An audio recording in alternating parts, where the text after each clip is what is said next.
Autobots, transform!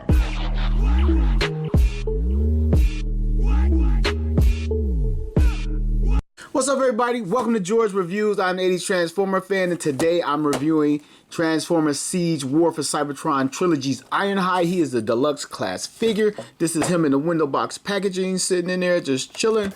Side of the box is a little bit of artwork of the war going on in Cybertron. Back of the box is Ironhide, product shot in vehicle mode, robot mode, some accessories you can get to go along with this guy. Yeah, get some stuff to go along with this guy. Hurry up, it's the local store. And then here is Ironhide on the side of the box, a little bit of artwork. Again, front of the box, get this guy open. When you open up your Ironhide deluxe class figure and slide him out the side of the box, I think you can get him out the other side, but I always take it out this side. He is tied down to half a clamshell with some mysterious Autobot or Cybertronian writing back there. There's the Autobot symbol right there. And inside of his box is his instruction sheet, which we will not use because I'm hard-headed that way. Get that to the side. And after a few snips with the scissors, Ironhide is free. He comes with one accessory. It's this big old giant type missile launching gun. I don't know if that's Mitchell. It might even launch electrical pulses. And funny thing, it has a little wash over it. They do something a little bit different to each of these figures.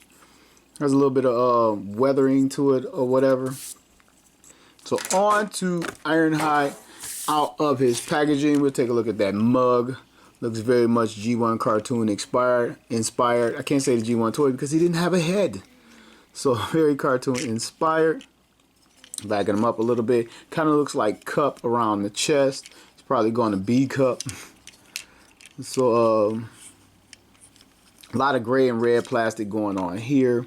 A little bit of silver paint and a little bit of weathering on his feet. A lot of these guys is overdone. It's weird where they choose to put it. Some guys have it all over their body but not on their feet. This guy has it on his feet, and I'm happy that it's not all over his body because did the tires in black, little cheapos. They just used one complete gray plastic or two different plastics and left it alone, but they could have did that in black. Jerks. So that is a look at Ironhide. He has a serial number over here. Autobot symbol right there. Backing him up, take a look at his gun. Get his gun out here. Looks like his gun does a little bit of it turns into a hammer. Put his gun in his hand. Take a look at this guy. Does this part transform as well? No. I mean, he looks like he's doing some major damage with this gun. Stand back, Prime. Let me take a look. Anyway, that out of here. I'm getting ahead of myself. So again, there's not much paint to really look at. His paint is good. He has some silver here, some silver there in this mold, and the Autobot symbol. So that is it. They really couldn't mess this up. He has some molded in detailing in his legs. A little bit of hollowing there. But anyway, Ironhide, and he has the same, like, I guess it's a little bit of blue in there. You got to look real hard. He could have did it better. They could have used a lighter blue, if you can see it. Anyway, with his head, we're getting a 360 out of that with his articulation. He can look down just a hair, but this panel flips and he can look at, hello. So it's not a lot of motion in his head. He can't look up at all. Side to side, not really there. His head just spins, basically. We can get his arms up this far, now to the side like this. And we've just seen some Halloween in there. Arm will rotate right here on that ball joint, 360, and that upper bicep, get that swivel out of there. He can bend at his elbow just a hair. Coming down to his fist 360s, and that's it. It doesn't open up, it's static just like that. And again, all these guys' hand ports are the same in this line, so everybody can hold everybody's weapon. Coming down to his waist, there is no little crunch, even though they probably could have put a crunch right in there. They just said skip it. His waist 360s. You can get him in a sitting position if you wanted to. I'm tired, Prime. Get him up. Kick his leg out this far. Kick his leg back that far, and he holds it. High hurdle. He bends at the knee. You can get him to rock side by side, side to side, up here at the upper thigh, swivel in there. Coming down to his foot, he has some rocker in there, so we can get him in a wide stand and keep both his feet on the ground. Get him with his gun. And he can do a lot of dirt out here. A lot of damage to the Decepticons. That shoulder joint is a little loose on mine. Oh yeah, I forgot about, we're getting the Y stance going. Y stance. All right, and you can take the gun, just dropped it, and because it has some ports all over it, you can put it into its arm over here. You can put it down here. And not sure, I don't know what connects right there, but apparently if you do something clever, you can get it to go in there. I guess when it turns into the hammer, let's switch it back to the hammer. Flip that, and now we got the hammer, and we get it in here. Oh no, I guess we have to wield it right here. And now he's like, bring me Thanos! So that is basically Ironhide. I'm probably missing something. Probably could do a little bit more with that. But I'm going to go ahead and get this guy transformed. Get this thing moving. Okay, so it's pretty much a straightforward transformation for Ironhide. It's nothing complicated. I've seen it done.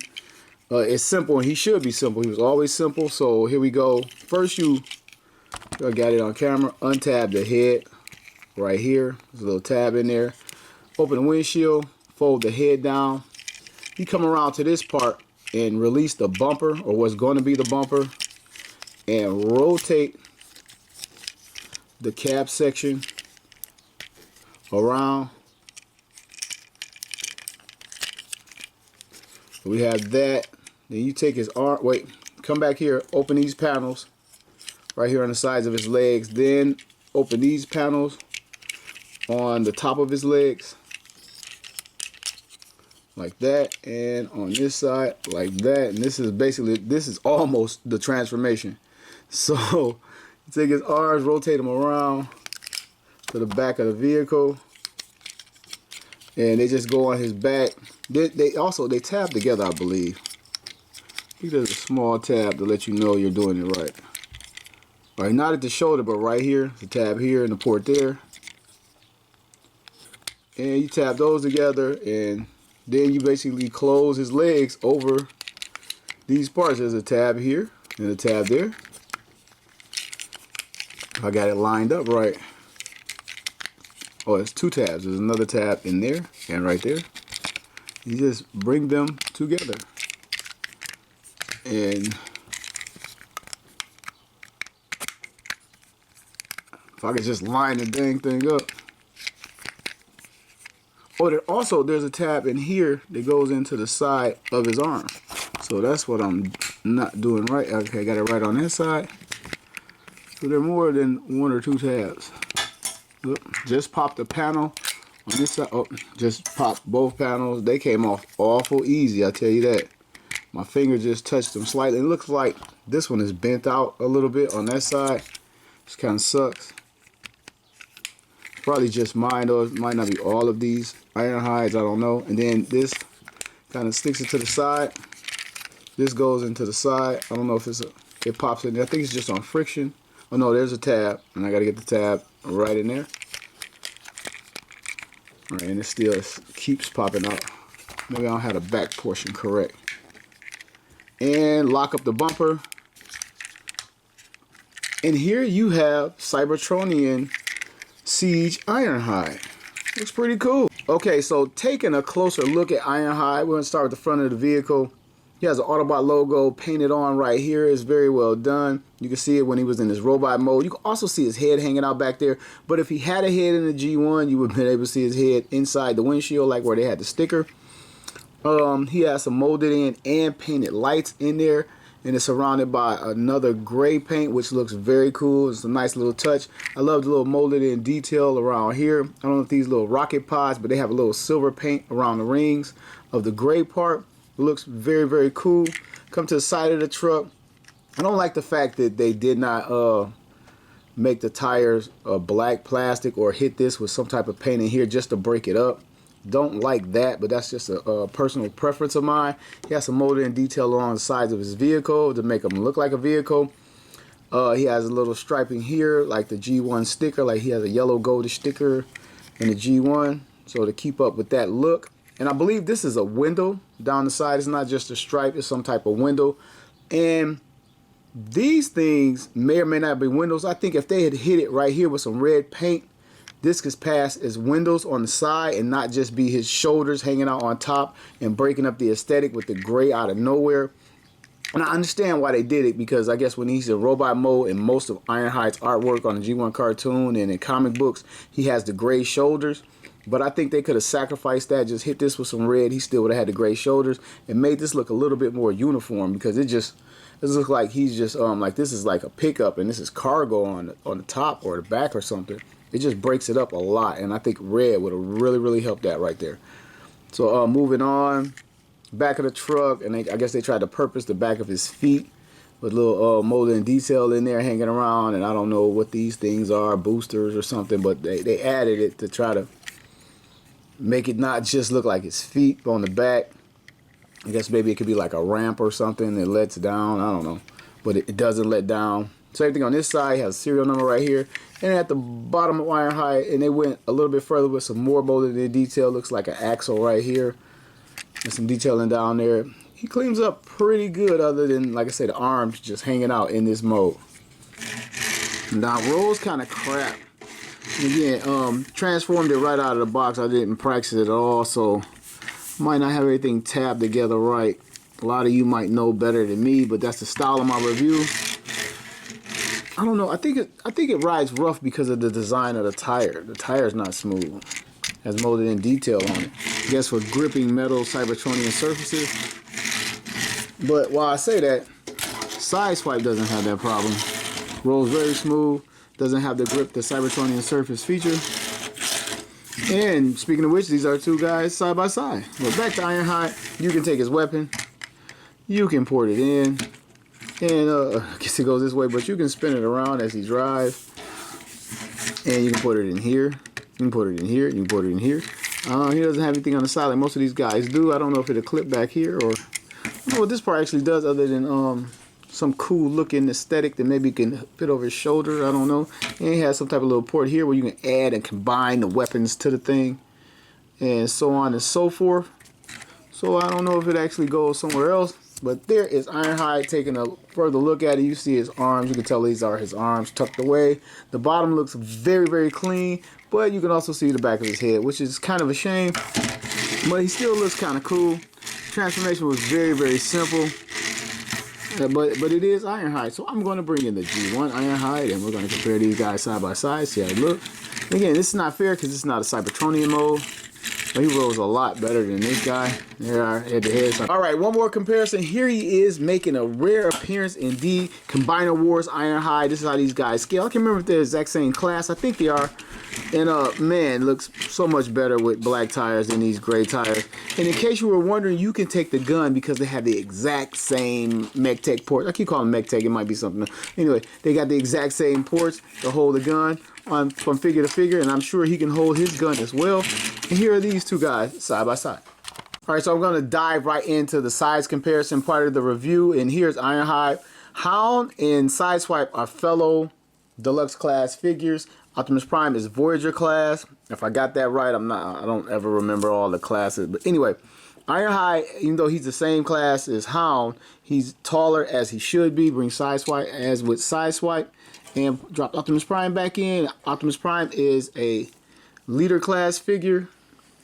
I said no, Voyager class figure. Man, I just said it and messed it up. Voyager class Optimus, and this is how they probably should scale. Maybe Ironhide could be a hair bit taller, but it's pretty cool. And his hands are massive. Look how much bigger his hands are than Optimus Prime, even though the port is the same.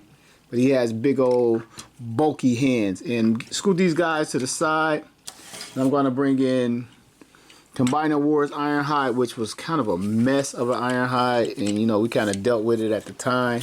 See how he looks next to this guy? Yeah, we just kind of had to deal with this in the Combiner Wars. I don't know if anybody has done it, but I just did it. This is Siege Ironhide and what I call his G1 configuration. And I'm sure somebody else has probably done it, hardcore G1 fans. And here is G1 Ironhide in his G1 configuration. Oddly enough. What do you think? Do you like it? No, I didn't pull it off. You've seen it before or what? Alright, final thoughts on Ironhide. He's not complicated. He's done well, except for this damn panel that keeps coming off. And it comes off really easy. I'm going to try to heat it up and squeeze it closer together and hold it. And it pops right back on there, but it comes off very easily. And my nitpicks on this figure, I wish the wheels were black. If the wheels were black, I would have no complaints. Has a little bit of Halloween, but which figure nowadays Transformer doesn't. It looks good in both modes. I like it in both modes. I like the simplicity of the transformation. They didn't overcomplicate the thing at all. So I really like this figure. He's priced at $19.99 near me. And you can pick him up pretty much everywhere. He's out everywhere now. I see this guy hanging on the shelf. I had it for a few weeks now, and every time I go to the store, it's still hanging in. I broke my neck to get it, and then didn't get it reviewed right away. So he's everywhere. You can pick this guy up and add him to your collection now. This has been George, the 80s Transformer fan, saying you just watched a review where every Ironhide says, "All Prime."